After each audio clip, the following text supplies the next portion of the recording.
C'est l'heure du sonneur.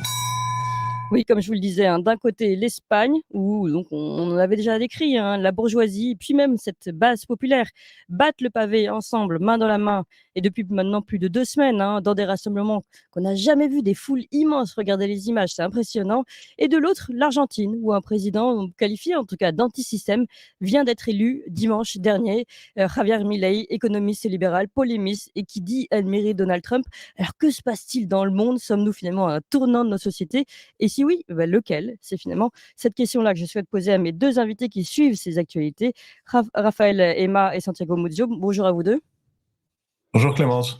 Alors je rappelle, Santiago Muzio, vous êtes avocat franco-argentin et directeur de l'ICEP Madrid, et Raphaël Emma, vous êtes militant patriote dans l'organisation Tenesun, de nationalité franco-espagnole. Et vous avez suivi, d'ailleurs Santiago Muzio également, vous avez suivi en direct sur place en Espagne ce qui se passait, les manifestations depuis le début.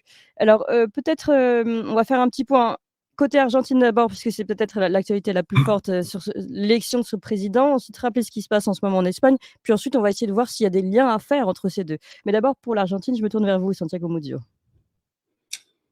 C'est un miracle, Clémence, ce qui est arrivé ce dimanche en Argentine. J'étais aussi là-bas pour le premier tour de l'élection présidentielle. Je n'ai pas pu retourner pour le second.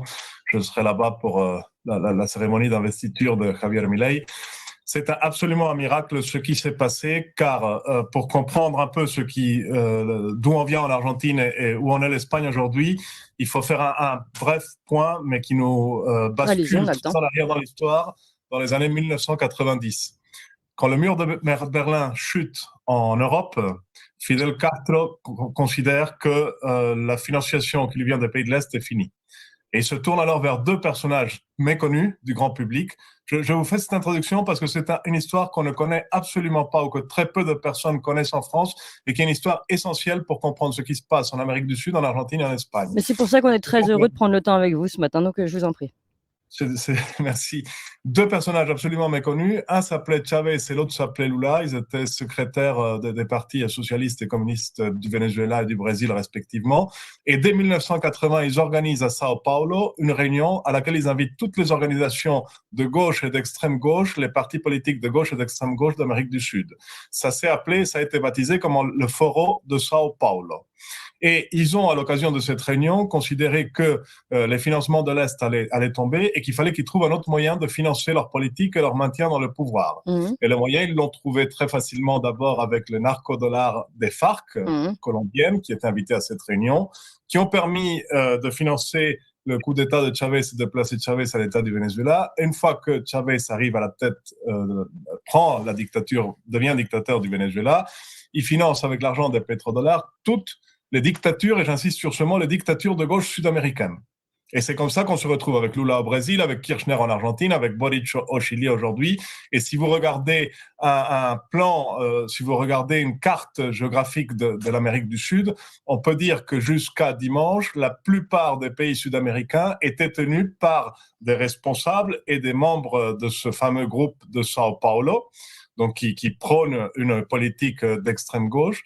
Et c'est ce même groupe de Sao Paulo qui a pris le pouvoir par le coup d'institutionnel qui a eu lieu en Espagne avec Sanchez il y a quelques années déjà, mais maintenant de manière beaucoup plus brutale, avec le dernier coup d'État qui est un coup d'État institutionnel, avec lequel ils ont pris le pouvoir en Espagne, parce que leur ambition est depuis des années, étant donné qu'ils ont toute l'Amérique du Sud, c'est de débarquer en Europe. Et ils ne vont pas se contenter à l'Espagne, ils vont continuer à progresser vers l'Italie, ils vont continuer à progresser vers la France. Pour que vos auditeurs aient une idée, le grand ami de tous ces grands dictateurs sud-américains en France, c'est Jean-Luc Mélenchon, qui voyage régulièrement voir ses petits copains en Amérique du Sud. Donc, pour revenir à l'Argentine, une fois que cette introduction a été faite, c'est un miracle que Javier Milei, qui est un candidat anti-système, qui s'est présenté comme David face à Goliath, sans parti politique, sans financement, sans structure, sans expérience politique, parce qu'il vient d'être élu député à la ville de Buenos Aires il n'y a que 2 ans en arrière. Avant ça, il travaillait dans le secteur privé, soit élu président de l'Argentine. Mais alors, oui, pardon, vous dites sans financement, mais parce que beaucoup découvrent un peu cet homme, n'ont pas forcément suivi son parcours en France. Comment a-t-il pu percer sans financement? Parce qu'il se dit admirateur de Donald Trump, mais Donald Trump avait une fortune personnelle. Mais l'avantage aussi d'avoir cette fortune, c'est justement de ne dépendre de personne. Là, tout le monde se dit, il doit forcément dépendre dépendre d'intérêts derrière qui vont le pousser. Alors, pour avoir suivi de très près la campagne de Javier et de Vicky Villarroel, de sa vice-présidente, je peux vous dire, c'est une campagne qui s'est faite sans financement. J'étais pour fin octobre à Buenos Aires. Vous aviez sur la ville de Buenos Aires des affiches d'absolument tous les candidats, et le seul candidat qui n'avait aucune affiche collée sur les immeubles, sur les pancartes de la ville, c'était Javier Milei, parce qu'il n'avait pas de financement il ne pouvait pas mettre de l'argent de sa campagne pour payer ses affiches. Donc c'est un miracle, hein, c'est un miracle. Il l'a dit lui-même, c'est un miracle qu'il ait été élu président face à un système qui a tout fait et qui a mis de son côté un financement monstrueux, c'est-à-dire on considère qu'il y a presque 2 points du PBI argentin qui ont été utilisés pour payer la campagne de Massa, qui était l'adversaire de Milei, qui est l'actuel ministre d'économie en charge du pays jusqu'au 10 décembre. Donc, c'est-à-dire, ils ont détourné, mais bon, ça, ils savent très bien le faire, tout l'argent de l'État pour financer leur propre campagne présidentielle. Oui. Et c'est un miracle que dans ces conditions, Javier Milei ait été élu président et été élu président avec une différence de 11 points. C'est le président, historiquement, c'est le président qui a été élu en Argentine avec le plus grand nombre de voix depuis le retour de la démocratie en Argentine. Alors, il y a beaucoup de questions, et évidemment, Raphaël Emma, ne vous inquiétez pas, juste après, on va vous donner la parole, on va prendre le temps aussi de compléter et de voir aussi ce qui se passe en Espagne. Ce qui est intéressant, c'est que dès le début, ici, vous avez tissé, Santiago Mudillo, un lien avec ce qui se passe, entre l'Argentine et l'Espagne. Finalement, on voit ce lien se dessiner. Juste pour continuer sur ce nouveau président argentin, vous avez l'air donc de dire que c'est un miracle, donc c'est une bonne nouvelle pour vous. Un candidat anti-système, certainement. Enfin, c'est comme ça qu'il se présente. Beaucoup d'éléments, par exemple, on va en parler dans son programme, qui en effet ont tout pour déplaire, assez conservateur sur les questions sociétales notamment. Mais il y a un élément, on va refaire la liste, mais il y a un élément qui m'intrigue et je me dis, est-ce que c'est un vrai candidat anti-système ou est-ce que c'est pas une tromperie? Je crois par rapport au dollar, il veut renverser finalement la banque centrale du pays et remplacer le peso pour revenir au dollar. Mais ça veut dire s'affilier finalement, dépendre des Américains, ce qui n'est pas forcément une bonne chose. Bon, je comprends que ça puisse vous choquer parce que vous avez dans votre réflexion, dans votre tête, l'idée que c'est une perte de souveraineté monétaire. Bah, tout à fait. Il faut savoir que ça fait 20 ans que l'Argentine a perdu la souveraineté monétaire. Le peso argentin, aujourd'hui, si vous voulez, 1000 pesos argentins est égal à $1. D'accord? Quand le gouvernement actuel, qui est encore en place jusqu'au 10 décembre, a pris le pouvoir, le taux de change était de 60 pesos argentins pour $1. Donc, on a l'inflation la plus forte du monde aujourd'hui en Argentine. On a une inflation de l'ordre de 140% annuel, avec une monnaie locale qui ne vaut strictement plus rien. Et dans les faits, depuis 20 ans, comme les Argentins n'ont pas confiance en leur monnaie, pour des raisons historiques, pour des raisons structurelles, pour des raisons politiques, la monnaie argentine ne vaut rien et tout le prix des commodities en Argentine, tout le prix de l'immobilier, tout le prix de tous les biens est fixé en dollars. Donc, de toute manière, le dollar est la monnaie, pas officielle aujourd'hui en Argentine, mais la monnaie de référence en Argentine. Dans ces conditions, ce que propose Javier Milei, c'est pas d'attacher directement la souveraineté monétaire de l'Argentine au dollar, c'est de pulvériser, de fermer la banque centrale argentine, qui en fait fonctionne comme la caverne d'Ali Baba de tout le système politique argentin depuis des années et qui permet aux hommes politiques argentins d'émettre de la dette sur les futures générations, d'endetter le pays, de créer de l'inflation et de financer tout leur petit business personnel et de financer leur intérêt personnel. Donc, c'est une très bonne idée, même si cela peut résulter choquant pour vos auditeurs français. Dans les circonstances et dans la situation dans laquelle est aujourd'hui l'Argentine, c'est une très bonne idée de fermer la banque centrale. D'accord. Alors, nous nous tournons vers Raphaël Emma. Juste pour finir et pour compléter, il n'a pas dit qu'on allait se lier définitivement au dollar, sinon qu'il y aura probablement un questionnement qui sera fait à la population pour savoir quel sera le panier de monnaies de référence qui seront utilisées pour pouvoir réaliser des transactions en Argentine. D'accord. Raphaël Emma, je ne sais pas si vous voulez réagir également à l'élection de ce président argentin pour commencer. Ensuite, on va parler de l'Espagne, ce qui se passe, évidemment, tisser les liens entre ce qui se passe en Espagne. Y a-t-il finalement une forme de révolte des peuples dans ces deux pays? Alors, peut-être se centrer un peu plus sur l'Espagne, qui est un peu plus mon domaine d'expertise. Donc, je suis parti pour aller gérer un reportage là-bas au titre de Brave Info. Je crois que ça serait un peu abusif de comparer ce qui est en train de se passer aujourd'hui en Argentine, qui est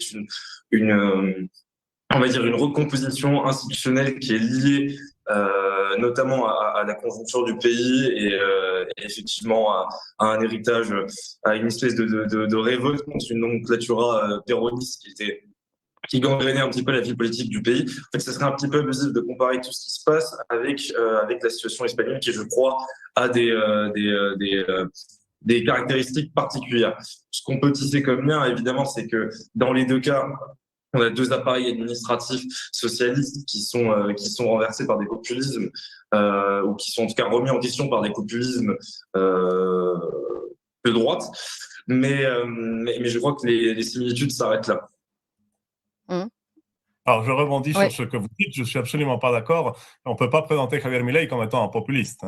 Ce n'est pas un populiste. Et ce n'est pas abusif de comparer les deux, ce qui se passe dans les deux pays, dans la mesure où ce qui se passe, c'est qu'on est en train de se libérer en Argentine d'une dictature d'extrême gauche, d'une dictature très très violente qui a mis le pays à quasiment à feu et à sang pendant les dernières années, qui a brisé l'épine dorsale de l'Argentine pendant les 20 dernières années pendant lesquelles ils ont eu le pouvoir. Et ce qu'on est en train de voir en Espagne, c'est l'arrivée ou le maintien, puisqu'ils étaient déjà au pouvoir pendant les 4 dernières années, mais on est en train de voir un glissement dans le gouvernement de Pedro Sánchez et même dans la composition du gouvernement de Pedro Sánchez, dans lequel ils sont en train d'incorporer le même type de personnage d'extrême gauche affiliés au Foro de Sao Paulo ou au Grupo de Puebla et même des personnages qui sont des anciens terroristes et qui ont du sang sur les mains, comme on a vu pareil en Argentine.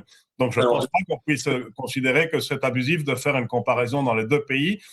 Et il faut que vous, Européens, vous compreniez très clairement que ce qui s'est passé en Argentine, que ce qui est en train de se passer dans les autres pays d'Amérique du Sud, avec Lula, avec Boric, avec tous ces types qui feront qu'une volonté personnelle de garantir et de se remplir les poches avec l'argent des gens, est en train d'emmener les pays à une misère noire. L'Argentine est un pays qui peut nourrir 400 millions de personnes dans le monde et dans lequel, à la fin du gouvernement actuel, vous avez des enfants qui crèvent de faim, qui meurent de faim, déshydratés, parce qu'ils n'ont pas de quoi manger, alors que c'est un des pays qui a les ressources naturelles les plus riches du monde. On est en train de voir que cette même caste politique que le peuple argentin vient de mettre à la porte lors des dernières élections et en train de prendre le pouvoir en Espagne aujourd'hui. Et ce qui se passe aujourd'hui en Espagne passera demain en France, parce qu'il y a quelque chose de beaucoup plus grave en Espagne. C'est qu'en Espagne, il y a une alliance directe, qui est dévoilée, qui est mise en pleine lumière. Il y a une alliance directe entre le nouveau gouvernement et tous les séparatistes, tous les terroristes espagnols. Alors, posez-vous la question si l'Union européenne valide cela, demain, on aura la même chose en France avec la Seine-Saint-Denis qui voudra un séparatisme islamique, peut-être. Alors, Raphaël Emma, allez-y. La connotation du terme populiste n'est pas la même en Amérique du Sud qu'en Europe. Quand je dis que Javier Milei est populiste, c'est parce que sa méthode l'est fondamentalement. Le type de campagne qu'il a fait, le type de ressentiment sur lequel il s'appuie, on peut l'analyser en termes de théorie des idées politiques comme un populisme. C'est une stratégie populiste. Alors effectivement, en Amérique du Sud... C'est-à-dire, par exemple, parce que pareil pour ceux qui n'ont pas suivi, c'était quoi? C'était les réseaux sociaux beaucoup? C'était à la Trump? Il a fait des happenings sur les réseaux sociaux. Par exemple, il s'est mis en scène souvent avec une tronçonneuse. On avait ces images. Tronçonner le budget du ministère. La dépense publique argentine. Il s'est mis aussi en scène en arrachant des petits papiers pour dire que certains ministères étaient inutiles, donc les jeter en l'air. Voilà, ça, c'est fondamentalement une méthode qui est populiste. Et d'ailleurs, la similitude qu'on va dresser entre Javier Milei et un Trump, c'est dans cette démarche populiste. Alors, évidemment, je comprends que Santiago rebondisse un petit peu dessus, puisque en général, quand on parle de populisme en Amérique du Sud, même Javier Milei l'utilise, il dit qu'il est anti-populiste, parce qu'il fait référence au populisme de gauche d'Amérique du Sud, de gauche en Amérique du Sud, en attaquant donc l'imaginaire chaviste, loulaïste, etc. Bon, du reste, est-ce que il y a une passerelle à dresser entre ce qui se passe en Amérique du Sud et ce qui se passe en Espagne?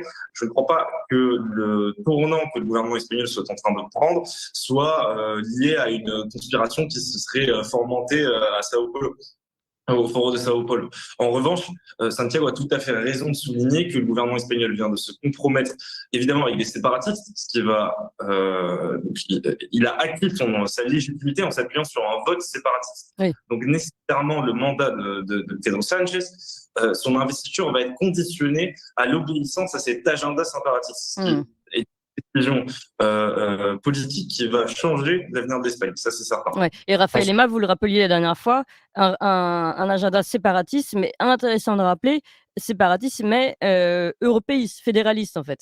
Voilà, exactement. Comme je disais, il faut comprendre qu'à la genèse du nationalisme catalan, on retrouve une bourgeoisie catalane, libérale, fondamentalement europhile, qui a du mal avec le vieux carcan de la vieille Espagne monarchiste, unioniste, et qui du coup fondamentalement est plutôt en adéquation avec un agenda globaliste. Ce qui ensuite est évident aussi, c'est qu'il y a des compromissions, et ça date déjà de la première investiture de Pedro Sánchez avec son extrême gauche. C'est-à-dire que là, il a nommé déjà son gouvernement, et dans son gouvernement, on retrouve des personnalités qui viennent d'Izquierda Unida. Izquierda Unida, c'est grosso modo la coalition, c'est le front de gauche, c'est la coalition des gauches qui avait remplacé le Parti communiste dans l'histoire espagnole. Donc oui, Pedro Sánchez a composé un espèce de gouvernement Frankenstein où on retrouve des éléments du séparatisme et des éléments de l'extrême gauche la plus progressiste et moralement abjecte qui soit. Ouais. Alors, parlez-nous un petit peu concrètement de ce qui se passe encore en Espagne aujourd'hui. On a vu ces dernières images depuis la dernière fois qu'on vous avait reçu, puisqu'on suit un peu ce feuilleton régulièrement. C'est quand même primordial aussi pour mieux comprendre ce qui se passe en Europe. Que se passe-t-il désormais? Donc, on a vu ces très grosses manifestations samedi dernier à Madrid. Vraiment des foules immenses partout, remplissant les places, les avenues qui sont déjà très larges en Espagne. Et depuis, que se passe-t-il en fait? Alors concrètement, ce que vous avez eu là, c'est que vous avez eu l'investiture de Pedro Sánchez jeudi. Donc on s'attendait à ce que, je crois qu'on s'était quitté la dernière fois en se disant que les avait été convoqués donc jeudi pour carrément aller dormir dans le Congrès. Je cite le mot d'ordre des manifestations. Elles ont effectivement eu lieu. Donc il y a eu une mobilisation à Madrid, mais pas seulement, partout en Espagne. La mobilisation n'a pas baissé. On a vu que l'investiture s'est faite effectivement avec le soutien des séparatistes qui en plus se sont entre guillemets payé le luxe d'humilier le Premier ministre socialiste en le rappelant notamment à la tribune du Congrès qu'il allait être dépendant de leur vote et de ne pas jouer avec eux. C'est un député de Esquerra Republicana, donc qui est la gauche du séparatisme catalan, qui s'est adressé à Pedro Sánchez en lui disant « Ne tentez pas le diable avec nous ». C'est quand même intéressant. C'est-à-dire qu'on est face à des séparatistes qui ont conscience de l'ascendant politique qu'ils ont sur le gouvernement socialiste. Donc les manifestations ont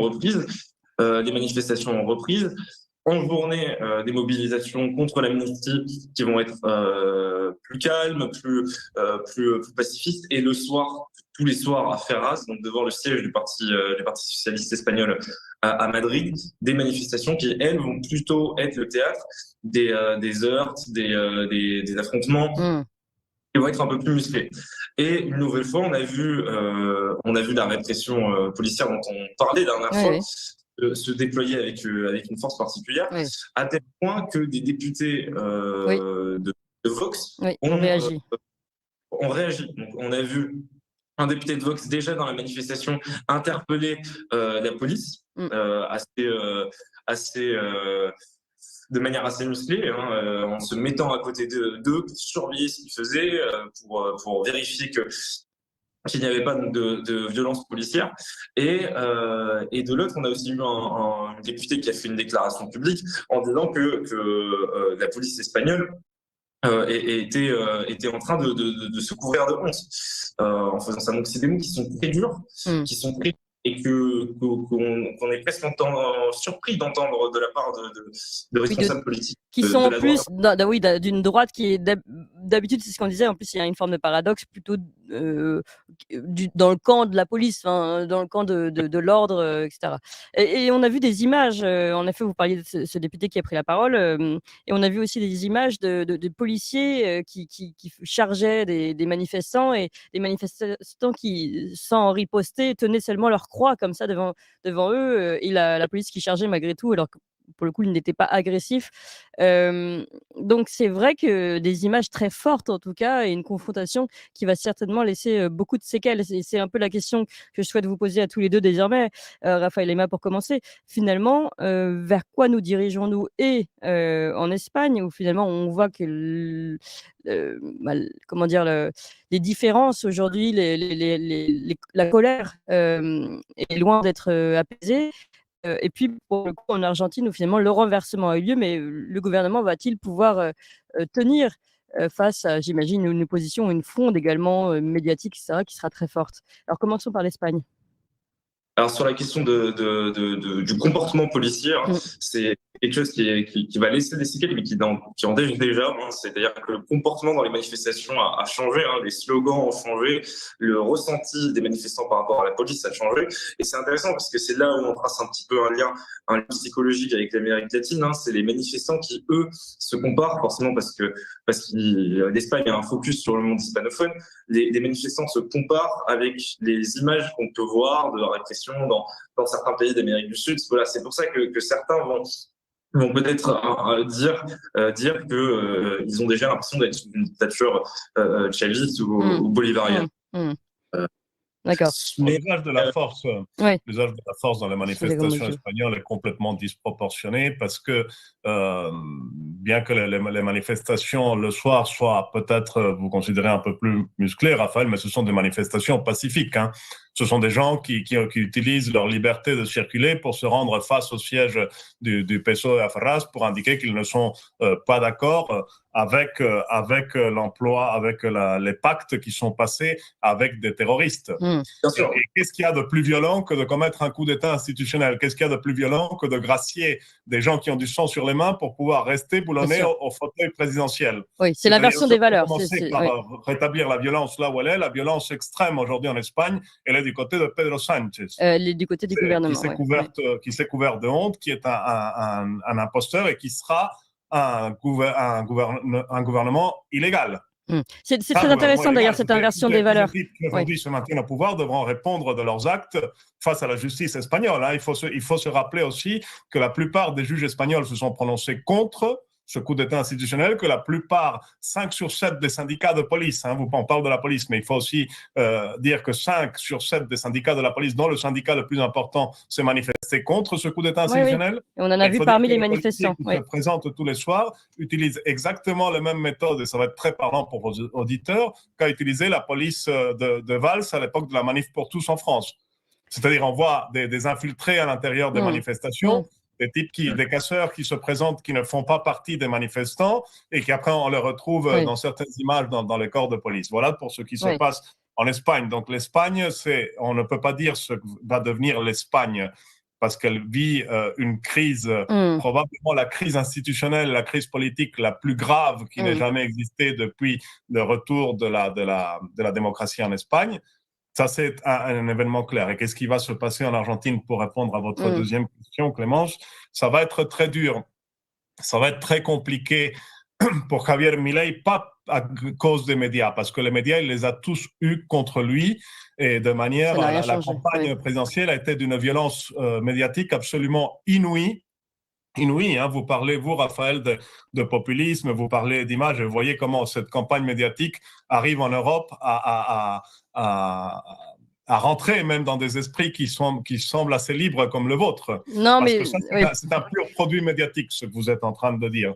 Il va pas faire comme les populistes, Javier, il va tenir les réformes qu'il a annoncées. Dans sa vie, c'est quelqu'un de terriblement cohérent. Alors, et toujours ce qu'il a annoncé, il l'a fait. Donc, il a déjà annoncé qu'il allait garder que 8 ministères, il va fermer tous les autres.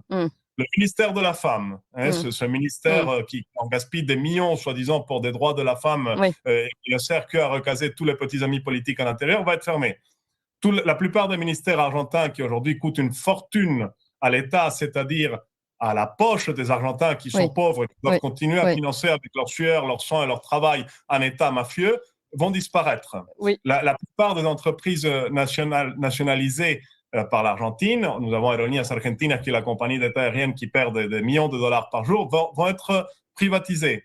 Alors seulement pourquoi ça va être... L'État va décroître. Vous avez dit que ça allait être... Ce qu'il doit faire, c'est décroître la puissance de l'État, sortir l'État de là où il ne doit pas être. Alors, je suis désolé, on doit conclure. Juste pour finir, Clémence, je vous rends la parole, pardonnez-moi. Sortir l'État, réduire la puissance de l'État et placer la puissance de l'État là où elle doit être, uniquement sur les missions régaliennes. Oui, en effet, ça a le mérite d'être quelque chose qu'on aimerait bien avoir également en France d'ailleurs. Juste, Santiago Musio, vous commencez à expliquer pourquoi ce serait compliqué pour lui. Si vous pouvez juste dire en une phrase, c'est qu'on a largement dépassé le temps de parole. Parce que l'Argentine est un État économiquement brisé. L'économie argentine, on a, je vous dis, le taux d'inflation le plus fort de la planète. On a un gouvernement qui a utilisé de manière complètement irresponsable tous les recours de l'État pour financer une campagne présidentielle qu'ils ont perdue. Et le 10 décembre, quand ils vont donner les clés du gouvernement, Javier va se retrouver avec un État qui est brisé, dans lequel il n'y a plus d'argent, il n'y a plus de réserve à la Banque centrale, et on va devoir faire face à des délais pour payer des sommes énormes d'argent à la Banque centrale, à d'autres emprunteurs internationaux qui vont être très très forts. Donc il va falloir gérer la crise économique de manière urgente, il va falloir gérer la situation économique de manière urgente. Si Javier arrive à gérer la situation économique en Argentine, et je pense qu'il a les capacités, en tout cas c'est la personne indiquée pour gérer cette crise et il a les capacités de le faire, l'Argentine va commencer à redevenir un État sérieux, il va pouvoir se réincorporer au concert des nations. C'est bien noté, merci beaucoup. Et merci beaucoup à vous, Raphaël et Emma. On vous redonnera à chacun la parole. Comme je vous l'ai dit, ce sont des feuilletons que nous suivons et qui disent beaucoup aussi de ce qui peut se passer en France, même si comparaison n'est pas raison. Merci à vous deux, Raphaël et Emma, militants patriotes dans l'organisation Ténésoun. Et merci à vous, Santiago Musio, avocat franco-argentin et directeur de l'ICEP Madrid. Merci à vous deux.